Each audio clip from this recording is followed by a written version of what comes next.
Alex, habituellement, partir de chez toi puis venir ici, ça prend combien de temps? Moi, je pars de la Rive-Sud, puis honnêtement, aux heures où j'arrive, règle générale, le trafic c'est un peu résorbé. Ça me prend gros max une demi-heure. Là. Une demi-heure? Règle générale, 25 minutes dans les bons 20-25 minutes dans les bons cas. Ce matin? C'était comme 1h30 plus que ça a pris, puis je suis convaincu que ceux qui nous écoutent à la maison dans leur voiture, ça vous a pris pas mal de temps aussi parce que des conditions météorologiques assez difficiles sont tombées sur le Grand Montréal. Oui, on a vu de la neige, mais là, puis j'entendais des gens dire « Hey, c'est parce que on en a eu des bordées de neige, pourquoi celle-là particulièrement? » Mais là, toutes sortes d'explications sont sur la table, entre autres le fait que c'était très humide hier, hein, il y a eu de l'eau beaucoup à terre qui a gelé, et par-dessus cette glace-là, il y a de la neige qui est tombée. Ça a réduit l'adhérence de beaucoup sur les routes. On a vu peu d'abrasifs, là, ou peut-être des abrasifs mis un peu trop tard, un peu en retard dans certains arrondissements de la ville de Montréal, entre autres. Mais ce qui a causé là, toutes sortes de problèmes là, sur les routes. Là, entre autres, il y a un carambolage là, assez majeur sur la route 132. On demandait même du côté du SPAL ce matin d'éviter complètement dans les deux sens la 132. Le pont Marcier a vu un accident, la 640, un accident, la 40 Ouest, un accident, la 341 direction de l'Assomption. On a eu aussi un accident. Et ce matin, je montais justement en sortant du pont Jacques-Cartier sur Delorimier, tu sais, qui est en pente pour se rendre jusque sur Sherbrooke.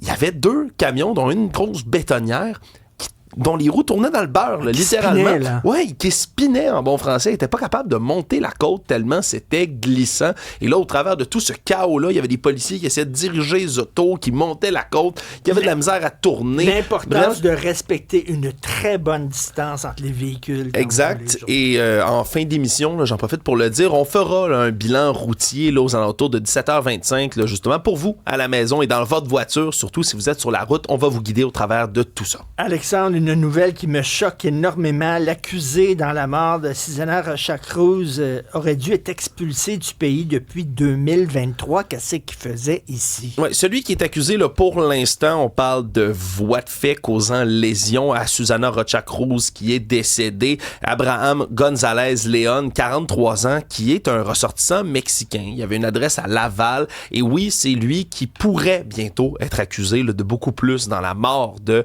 Susana Rocha-Cruz. Il faut encore qu'on confirme son décès parce qu'on a repêché un corps mardi près du quai 22 à Québec, un corps qui, semble-t-il, était en mauvais état. Elle qui était disparue là, depuis le 7 janvier dernier, mais on avait là, dans l'accusation qui est faite contre González León, c'est entre le 8 janvier et le 11 janvier qu'on rapprocherait des voies de fait, donc dans la période où on ne la voyait plus, et le corps qu'on a repêché pourrait bel et bien être le sien. Et ce qui est choquant, tu l'as dit, c'est que M. González León, depuis 2023, mars 2023, était ciblé par une mesure de renvoi de l'Agence des services frontaliers du pays. C'est-à-dire qu'il devait se faire expulser du Canada. On l'a perdu dans le paysage ou quoi? C'est ça qui est pas clair. Là. Nos collègues du bureau d'enquête ont eu ces informations-là, mais pour l'instant, on ne peut pas savoir pourquoi il devait quitter le pays. On ne sait pas pourquoi il était encore ici, selon des avocats spécialisés en immigration qui ont été consultés. Oui, c'est des très longs délais d'expulsion. C'est un peu anormal. Mais ça se pourrait, par exemple, que ce soit comme pas perdu dans le mal, mais qu'on ait perdu la trace de cet homme-là, qu'on essayait de le retrouver, peut-être qu'on l'a convoqué pour qu'il se présente à une audience, qu'on puisse le déporter, puis finalement, il s'est jamais présenté. Toutes les théories sont sur la table pour l'instant, mais dans tous les cas, lui, il est incarcéré présentement, pourrait, bien sûr, après son procès, se faire déporter au Mexique. Il ne parle qu'espagnol, cet homme. Écoute, en France, il y a plusieurs crimes qui ont été commis par des gens, justement, qui sont des OQLP, là, obligation à quitter le pays, là, qu'on a perdu un peu dans le paysage et dans la nature, puis que finalement, ils ont commis des crimes graves. Stéphanie, tu as joué à Jackass ce matin. À matin, tu veux dire à 14h cet après-midi, oui, j'ai glissé dans le stationnement. Les 4 fers en l'air. Mais je tombe à terre, j'en sais. Bien envoyé. Mais oui. Et c'est là que je me rends compte que je suis peut-être plus vieille que je le pensais parce que je commence à avoir une petite raideur dans le cou, dans le bas du dos aussi. Je pense que je vais avoir un bleu sur le coude. Mais j'ai demandé à l'équipe de sécurité ici de retrouver l'enregistrement de ce moment. Donc, j'espère qu'ils vont me l'envoyer un petit peu plus tard. Il manquait de sel. Il manquait de sel. Il n'y avait aucun sel. Je pense que le contrat de déneigeur, je ne sais pas, mais il venait de passer pour déneiger la couche qu'il y avait dans le stationnement. Mais ça a fait que il y avait une mince couche de neige sur la glace en dessous. Donc, voilà. Piou! J'avais pas mes crampons. Faudrait avoir ses crampons Oh, aujourd'hui. ça peut être dangereux quand même, là. Ouais. Stéphanie, jeudi musique avec Louis-Jean Cormier. Oui, Louis-Jean Cormier, j'adore. Faut que je vous dise que j'adore ses chansons originales, mais je sais pas pourquoi. Moi, j'ai un faible pour ses réinterprétations. Et je pense tout de suite à Ce soir, l'amour est dans tes yeux de Martine Sinclair, qui l'a revisité il y a quelques années. Je pense que je peux l'écouter 20 fois d'affilée, tellement j'aime ce qu'il fait. Et aujourd'hui, ben, il récidive avec Tu m'aimes-tu de Richard Desjardins. Dans sa publication sur Instagram, il dit « Oui, oui, je me suis mouillé au paquebot géant. » On va écouter un extrait. Tellement, tellement, tellement belle. Un paquebot géant dans chambre à coucher.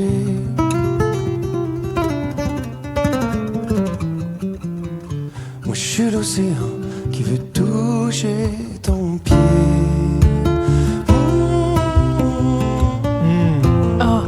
Il m'a tué quand j'ai entendu cette version-là. Puis, tu sais, il dit dans son petit texte que c'était un exercice périlleux pour lui de s'attaquer à un monument comme ça, mais qu'à force de la façonner, ben, il a comme développé un rapport hyper intime avec la chanson. Donc, il espérait, en fait, qu'on sente ce rapport-là en écoutant sa version. Puis, tu sais... Ça se sent.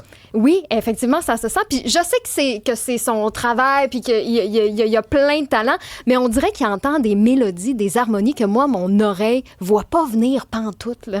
Tu sais, le petit qu'il a ajouté dans la chanson. Donc, je trouve qu'il arrive à amener des belles nouvelles saveurs. Ben, c'est ça que j'aime, moi. Tu sais, quelqu'un qui reprend une chanson, là, il faut qu'elle soit différente que l'original. Sinon, je vais écouter l'original. Il doit la faire sienne, vraiment, mettre sa couleur. Mais sauf que des fois, l'approprier. C'est quand même un jeu dangereux parce que quand c'est des grands monuments comme ça, tu veux pas, on est attaché à l'original. Donc, tu sais, tu veux que ta version respecte quand même l'original, mais que ce soit à ta couleur. Puis je trouve que dans cette chanson-là, Louis-Jean Cormier a vraiment comme brodé tout autour de la mélodie originale, puis qui est arrivé à justement faire sa petite dentelle à lui. Donc, c'est mon coup de cœur, sincèrement, du jour. Je l'écoute depuis ce matin. Veux-tu des commentaires sur Olivier Primo? Éric, voyons, la pointe là, qui chante Qu'est-ce que ça peut bien faire de Jean-Pierre Ferland? C'est tellement génial. Ou la chanson de Richard Desjardins, là, le bar. Là, un dernier slow, un beau grand slow. C'est ça.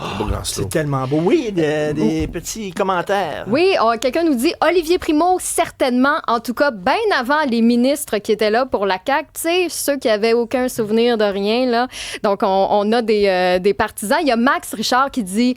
Richard, tu devrais dire les vraies affaires, là. Olivier Primo a quand même une grosse compagnie de breuvages alcoolisés. Il a aussi acheté de l'eau et il anime un podcast avec des célébrités connues. Fait que il trouve que t'as pas assez parlé de son CV. Quelqu'un d'autre nous dit mais tu sais, moi, je veux pas un gestionnaire à la bonne franquette là, pour notre gouvernement. S'il veut être premier ministre, qui mange un peu ses croûtes avant de se lancer en politique. Il y a Pierre qui nous écoute de Vancouver, un fidèle auditeur, qui dit je comprends pas pourquoi il y a pas des classes par rapport au gouvernement. Tu sais, en France, il dit pour les hauts fonctionnaires de l'État, tu sais, ça va passer par les nappes et tout ça. Oui, là, c'est ça. Donc, pourquoi nous, on n'a pas un genre de processus comme ça? Quelqu'un d'autre nous dit, Olivier Primo, pourquoi pas? Les Québécois ont voté pour Justin Trudeau. Où est la différence? Donc, on a un petit peu de tout sur la messagerie texte. On a un Olivier dans la régie. Qu'est-ce que t'en penses, Olivier Guillet? Ben non, j'ai eu tantôt mes yeux un peu sourcillés. Là.